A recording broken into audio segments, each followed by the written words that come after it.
Esse vídeo aqui é para te mostrar a seriedade, a gravidade que é ser um psicoterapeuta. Aqui eu vou te mostrar qual é a relação entre psicoterapia e ação demoníaca. Ser um psicoterapeuta não é para qualquer um. A posição existencial de um psicoterapeuta, ela traz consigo muitas responsabilidades.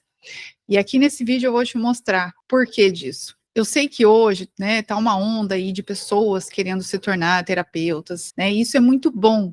É ótimo que as pessoas queiram ser terapeutas para ajudar outras pessoas. A demanda de pessoas precisando de bons terapeutas só vai aumentar. O número de pessoas ansiosas só aumenta, o número de pessoas tomando remédio, fluoxetina só aumenta, o número de pessoas pensando em tirar a própria vida, viciadas, só aumenta. E essas pessoas não têm com quem contar, não tem para quem pedir ajuda. Não existem bons profissionais da área de psicoterapia hoje no Brasil, não tem. Então é ótimo que as pessoas estejam buscando isso, mas toda essa euforia às vezes pode esconder um pouco, né, a seriedade que é ser um psicoterapeuta. Eu sei que parece, né, assusta um pouco, nossa, meu Deus, como assim, ação demoníaca, psicoterapia? Para a gente falar sobre isso, primeiro a gente precisa entender o que é psicoterapia e o que é ação demoníaca. Né? Vamos para a ação demoníaca. A gente precisa tirar da nossa mentalidade, né? Que a gente cresceu, o nosso imaginário foi formado de que a ação demoníaca era, né, a menininha lá virada com as pernas para cima,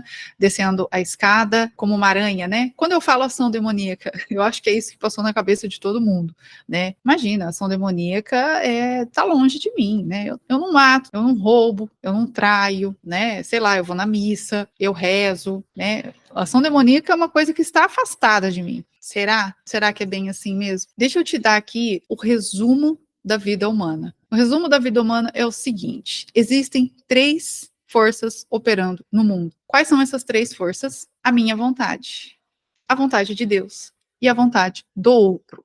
Sob a minha vontade, eu tenho controle. Sob a vontade de Deus, eu não posso fazer nada. Sob a vontade do outro, a mesma coisa. Eu não posso fazer nada. A vontade é um território sagrado. E o que é a vida humana? Como é que a vida humana se desenrola? Ela se desenrola na operação, na confrontação entre essas 3 vontades. A minha vontade, a de Deus e a do outro. A confrontação entre essas 3 vontades, ela está acontecendo o tempo inteiro, a cada segundo. E é não saber lidar com a tensão que é quando existem 3 vontades se confrontando, é que vai me causar as neuroses, os sofrimentos, a depressão, a ansiedade, o vício, a busca de prazer, tá? Então vamos lá, tem 3 vontades operando, a minha, a de Deus, a do outro. Isso está se confrontando o tempo inteiro, isso vai desenhando o curso da história. Isso causa uma tensão. Por quê? Porque eu queria que a minha vontade se sobressaísse. Quando eu não consigo articular esta tensão, quando eu não tenho, né, maturidade para entender que não é só a minha vontade que existe, quando eu não tenho humildade para entender que é a vontade de Deus que se sobressai, eu não sei lidar com isso, isso causa sofrimento. Então, vamos dar um exemplo prático aqui.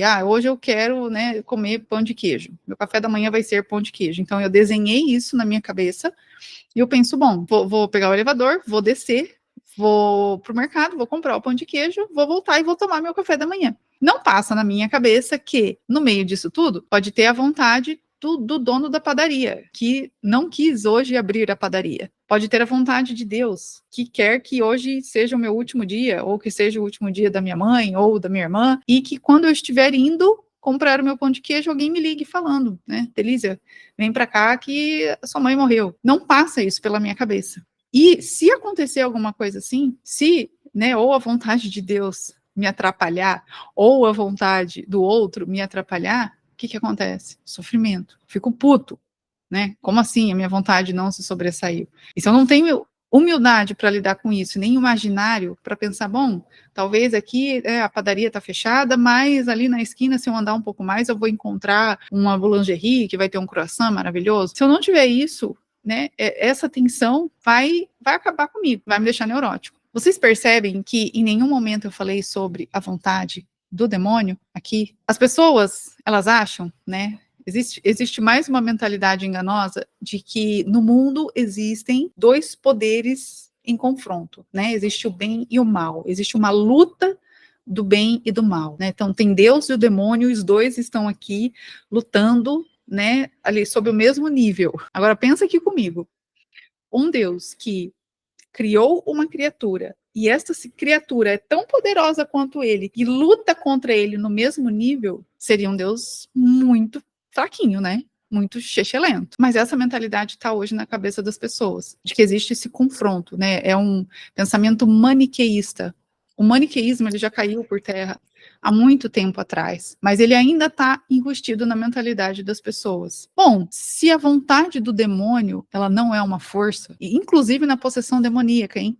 A possessão demoníaca, o que acontece? O demônio não se apossa da inteligência e da vontade do empossado. Aliás, ninguém se apossa da inteligência e da vontade de alguém, nem Deus, nem o demônio. Assim, quando Deus não se apossa da inteligência e da vontade de alguém, por quê? Porque ele não quer, não porque ele não tem poder. O demônio não faz isso porque ele não tem poder. Se Deus quiser se apossar da vontade de alguém, ele faz. Né? Como é que ele converteu São Paulo? Caiu do cavalo, viu e converteu. Né? Mas não é isso o usual. Por quê? Porque se Deus se apossasse da vontade de alguém e obrigasse essa pessoa a amá-lo, isso não seria amor, isso seria robô, né? Ele implantaria chips do amor para que todos o amem, né? O amor ele só acontece na liberdade. Então é a liberdade de poder dizer não ou sim ao amor. É ali que acontece o amor. Então, nem na possessão demoníaca, o demônio não se apossa da inteligência e da vontade. Do que ele se apossa, então? Ele se apossa dos sentidos da pessoa. Os sentidos são coisas materiais. Inteligência e vontade são coisas espirituais. Tira da cabeça mais essa mentalidade de que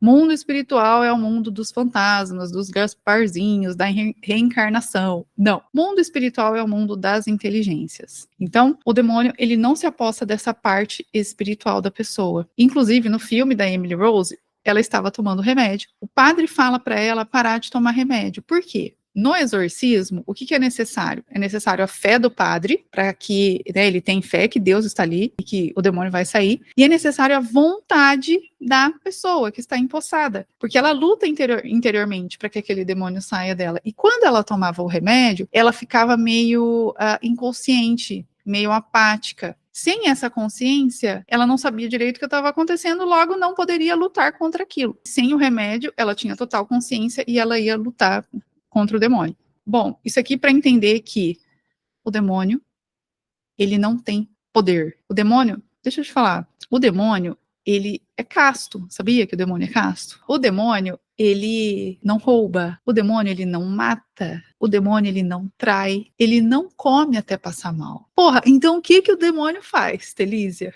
O demônio, ele sugestiona para que você fique confuso, e confuso você fique desconfiado, e desconfiado você caia na tentação e faça sobrepor a sua vontade e não a vontade divina. É isso que o demônio faz. Ah, não, né? Deus te disse isso. O que o demônio fez lá no Éden? Confusão mental, através da sugestão dele. Ah, não, Deus te falou que não era para comer esse fruto? Não, ele só te falou isso porque ele sabe que se você comer esse fruto, você vai ser conhecedor do bem e do mal, e ele não quer isso. Ah, não, o seu marido, ele nem tá olhando para você direito esses últimos dias, ele tá grosso. Você vai ficar aí sendo legal com ele? Vai lá atrás do fulano, liga para ele. O que é isso se não sugestões? Para causar uma confusão mental, para causar uma desconfiança, para que você use a sua liberdade e faça a sua vontade. Ah, não. O que é um filminho pornográfico, gente? Você não tá fazendo mal para ninguém. Isso não é um pecado tão grave assim. Ah, não. Essa doença na sua filha agora, essa doença no seu filho agora, essa morte agora, Deus te sacaneou, hein? O que é isso, gente? Se não sugestões. Sugestões para que você desconfie da realidade, para que você desconfie de Deus. Deus poderia proibir o demônio de sugestionar? Poderia. Ele tem poder para isso. Mas ele não faz, porque se ele fizesse, o demônio não sugestionaria, logo você não seria tentado, logo você não usaria a sua liberdade, logo você nunca amaria de fato. Então, deu para entender que a ação demoníaca nada mais é do que sugestionamentos. Então, toda vez que você estiver no meio dessa confusão mental, pode saber uma coisa, provavelmente você está sob ação demoníaca. E como é que os nossos pacientes chegam no consultório? Extremamente confusos. Tão confusos que alguns deles não conseguem nem narrar aquilo que eles estão falando. Alguns deles não conseguem nem pôr para fora. E eles falam, meu Deus, minha cabeça está tão confusa, eu não sei nem falar direito. Eu não sei, não sei se eu largo, se eu não largo, se eu caso, se eu não caso, se eu mudo, se eu não mudo. Não sei, tô com raiva de Deus, por que essa morte agora, por que essa doença agora? O que nosso Senhor disse lá, eu acho que foi no Sermão da Montanha, né? Que o seu sim seja sim e que o seu não seja não.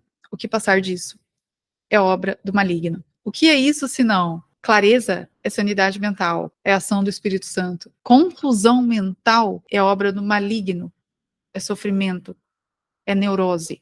Sim, sim, não, não. Clareza. Passou disso. Confusão, insanidade. Todos os nossos pacientes chegam confusos. Ou seja, parece pesado, porque a gente tem essa ideia de que a ação demoníaca está muito longe, mas os nossos pacientes chegam sob ação demoníaca. E quem é o terapeuta? O terapeuta é aquele que combate de frente a ação demoníaca nos pacientes. Aonde que o demônio age? Não é nas sugestões? Nas ideias? Aonde que o terapeuta age? Nas ideias, no imaginário, nas sugestões, trazendo clareza.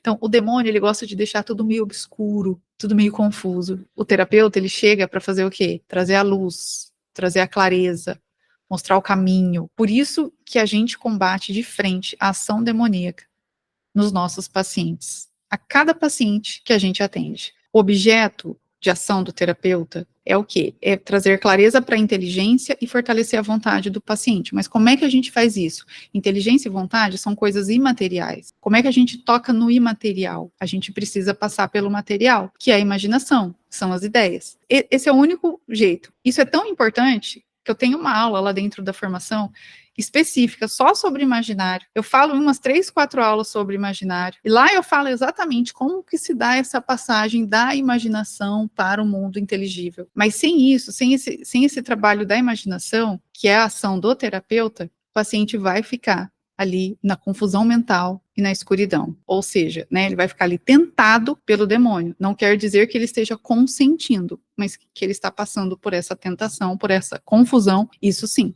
Existe um dom, que é um dom do Espírito Santo, que se chama o dom do discernimento, que é exatamente para isso. Aconteceu uma coisa muito boa comigo. Às vezes isso é obra, né, da tentação. Às vezes isso é obra de Deus mesmo. Ou é ação da graça, ou é sugestão do demônio, né, para que eu caia em tentação. Porque algo muito bom, né, hoje em dia, né, a gente tem aí o bem como algo relativo. Então, existe algo muito bom, mas às vezes existe algo muito mais bom ainda, né? E o mal em si, ele não tem substância, o mal em si não existe. O mal é uma desordem destes bens.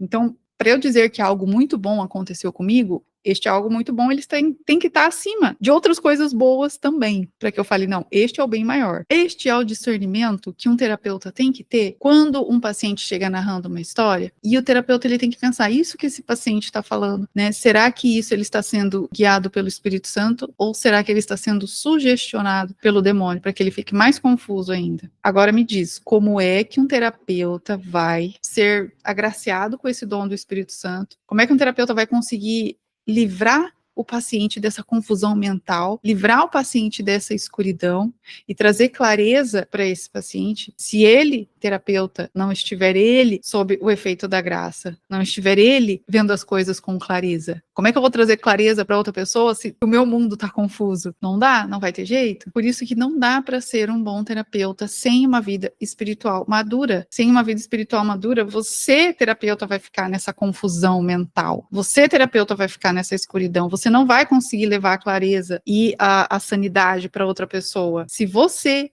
não estiver antes sabendo diferenciar na sua vida quando é que você está sendo conduzido pelo Espírito Santo, quando é que você está sendo sugestionado pelo demônio. Além disso, quando a gente olha para o exorcismo, quando é que acontece o exorcismo de fato? Quando o demônio, ele diz o nome dele. Quando o demônio diz o nome dele, ele sai da pessoa, né? Desapossa, não sei se tem esse termo. E o que é a terapia, se não esta confissão, dizer, né? Quando o paciente diz, quando o paciente confessa, é verdade, eu fiz porque eu quis, eu não fiz porque eu não quis. Quando o paciente confessa, é nesse ato de confissão que tem ali também um exorcismo. Sai esse peso e entra a verdade, né? E aparece a verdade. Então, é essa que é a função da terapia, é essa que é a função do terapeuta. É iluminar a inteligência desse paciente e fortalecer a vontade dele através das ideias, através da imaginação. Sem isso, não existe a verdadeira psicoterapia. Você pode até ficar enrolando o paciente, você pode até estar ganhando dinheiro, você pode até ter aí as suas consultas, você pode até fingir,